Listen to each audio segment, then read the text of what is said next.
This is going to be the biggest crisis ever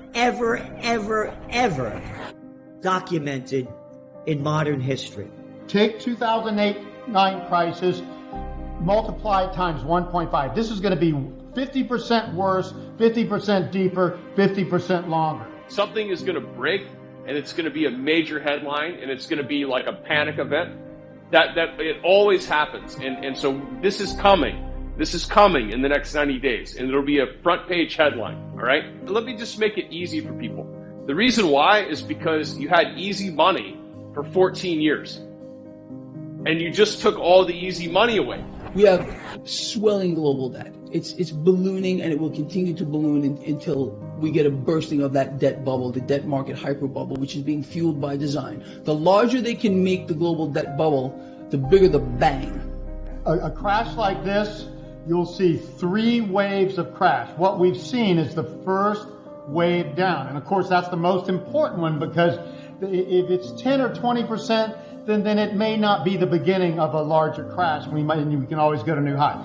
This one was 35% on the NASDAQ, 25% on the S&P. So that 30% plus range qualifies it as yes. This looks like the first crash, which means now we're in the bounce from that crash where everybody can say, oh, it's over, and one good jobs report, okay? You know, how much is job stuff? We're still catching up from COVID and stuff. So we are in a recession. All the signs point towards a recession. Everybody says it's going to be shallow. That's what the experts say every time we have a recession. Here's the truth about this thing. This recession, it started in 2008-9, which is really more a depressionary period from such a bubble of such a magnitude. That should have been deeper and longer. That crash should have gone into mid-2010 and been a lot deeper. Stocks should have been down 80%, not 50-some%. So they blew us out of that. Now, despite stimulus, they overreacted to COVID, which was a huge mistake, because now they have to tighten because they overreacted to COVID, and COVID is a temporary crisis by definition, not a long-term crisis. But the economy is getting weak again. Now I'm just let people figure something out for yourself real quick. Let me tell you what happened during COVID. $5.1 trillion in fiscal stimulus and $5 trillion in monetary stimulus in 2 years, almost half of GDP, and we're already falling into a recession again despite that, okay? It shows what I'm saying. The economy is weak because the baby boom peaked back in 2007. We're in the weakest part of that downturn demographically, the biggest demographic downturn in history, until about 2024, still a year and a half from now before we start to recover. So this downturn is going to have to be deep to wash out all the debt and all the bubble stuff. We can't just come roaring out of this and say we're over it. This is the first wave down. We may be close to the end of this bounce. So consider, here's how it goes. A first wave crash down, 2-wave counter trend, okay? Retraced 40 to 50%. We retraced about 40% now, so this could be over soon. Then you get the next wave down. That's called the 3 wave. That should be the same size and length of this wave or more. So we're probably going to see another wave down from sometime this month into January of next year. And if the market's down into January 2023, just the January indicator would tell you the whole year is going to be down. So that'd be the next wave. Then you'll get a bounce, and then the final wave will come into late 2023 or early 2024. That's what you should expect after a bubble of this magnitude, especially one that's been stretched and stretched and stretched. The economy's never been able to wash out all this excess. $600 trillion of financial assets that are more overvalued than any time in history. Frankly, and I show this in my newsletter to tell our subscribers, is we have $600 trillion now in financial assets, 6.5 times GDP globally, and that normally would be 2 times GDP in normal time.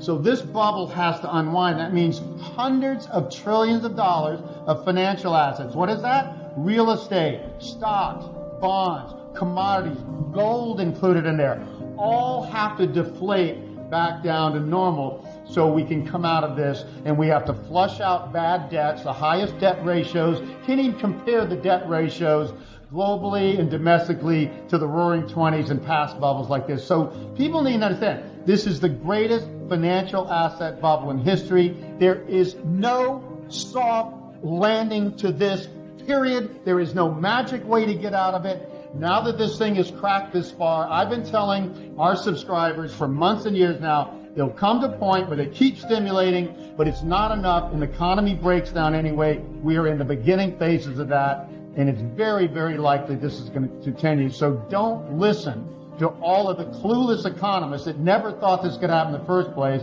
and saying, well, this will be a mild recession and the worst is over. I am telling you, it is not. And you are risking your assets if you do not take this seriously. And you got to remember, if they've been stimulating nonstop for 13 years and we keep getting a weaker economy, and that has been what's happened, okay?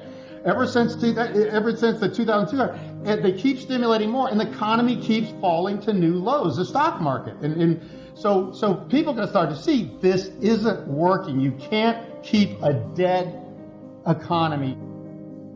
They got sudden inflation because they created the biggest bubble in financial assets in history. Anybody, any young person today has no chance of investing in retirement where every market from bonds to stocks to real estate is so overvalued that at best it can go sideways for decades to come, and at worst it goes down and you lose money. We need to deflate this financial asset bubble so that things go back. What's the biggest problem in our economy? Young people can't afford to buy a house. You know what a house was, an everyday house was 20 years ago? $120,000. You know what it is now? $420,000. What does that do to your standard of living if you just got married and had 2 kids? Can't afford to buy a house. And if you do, you can't afford to buy anything else. And interest rates are artificially low when they go back to normal levels because government's pushing that. Then all these mortgages and stuff are going to cost more. They have basically been living in an artificial economy. You don't get something for nothing. You can pump it up for a while. Hey, I tell people it's this simple. If I want to feel good today, I can feel good. I don't care how bad I feel. All I got to do is take heroin or cocaine or something or 10 cups of coffee and I'll be up. Does that work? Is that healthy? No. We've been doing this for years, living on artificial stimulus, stretching an economy past when people needed to spend money. The baby boomers were overspending their money and buying all their houses in 2007. I predicted that 20-some years in my newsletters and books before it happened. Mark my words on this and shoot me if I'm wrong. Next few years, housing in the United States is going to go down 50%. You know what? People said that couldn't happen. It already went down 34%, and I predicted that, okay? Already went down 34%, more than in the Great Depression, not because the economy was worse than the Great Depression, nowhere near that. It's because we didn't have a bubble back then. You couldn't buy a house with no money down, with damn near zero rates and speculate like you could. In the roaring 20s, in that bubble boom, a house you had to put 50% down, and the longest mortgage you could get is 5 years with a balloon payment. That's what's different now.